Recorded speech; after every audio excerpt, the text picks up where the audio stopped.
But straight off the top tonight, the baby Kate case. A big turn today. A judge dismissed the murder charge against Catherine's father, Sean Phillips. District Court Judge Paul Weddle says there's no evidence Phillips intended to kill his child, let alone evidence that the child's actually dead. Michigan Attorney General Bill Schuette and Mason County Prosecutor Paul Spaniola say they will appeal. But is it worth it? New tonight, 24 News 8's Heather Walker spoke with a former prosecutor to get some insight. So what's next?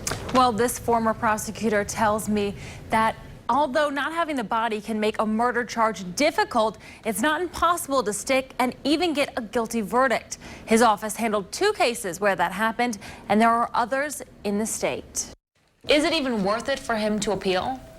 Yes, it is worth it for him to appeal. Brett Gardner is a former Muskegon County Chief Assistant Prosecutor who has 29 years of experience. He studied the case and says there is plenty of circumstantial evidence. The father's past comments about how baby Kate ruined his life. He wanted the mother to put the baby up for adoption and possibly an abortion. The fact that he took off with her in a heated moment and that the baby has been missing since that day in 2011. Law enforcement has made every effort in terms of searches, looking for her throughout the entire United States, I would assume, that this child wasn't adopted and not missing. And I believe that could establish beyond a reasonable doubt. But he says the key is how a letter written by Kate's father is interpreted.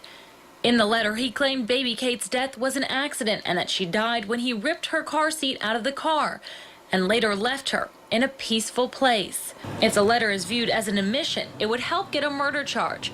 If it's a confession, then it's a confession to manslaughter, not murder. And the prosecution needs a murder charge for Phillips to serve more time in prison.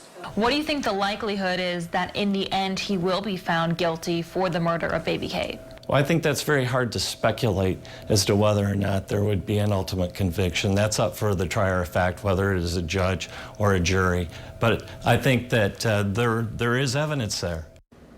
Gardner thinks the case will end up at the Supreme Court. Phillips is currently serving a 10 to 15-year sentence for the unlawful imprisonment conviction. The earliest he could be released from prison is June 2021. We, of course, will continue to keep you updated on this case. Brian?